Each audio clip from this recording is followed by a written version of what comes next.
The mute speak. All right, so I'll start over again.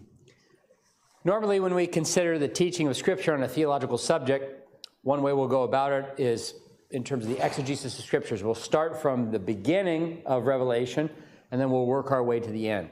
Okay, so for example, if we're going to study what the Bible teaches about the love of God, we recognize the Bible reveals God's truth to us through history. Right, so we'll look at the theme of God's love, say in the books of Genesis, through Deuteronomy, through the books of Moses, and then how that's revealed in the prophets, and then finally in the New Testament.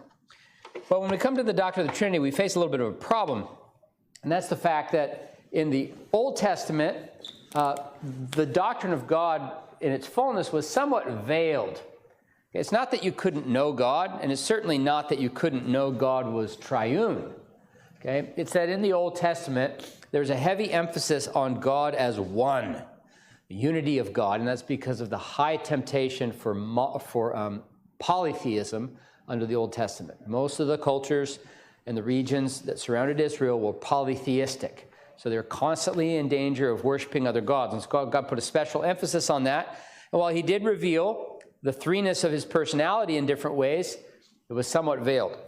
Compared to the New Testament, relatively speaking, the doctrine of the Trinity is less clear. Now, that doesn't mean that it's not clear in itself. It is. But when you compare the two, okay, one is more clear or less clear than the other. For example, let's say that you need glasses. Most of you here, I think, wear glasses or could be wearing glasses. I could be wearing glasses, but I don't need to.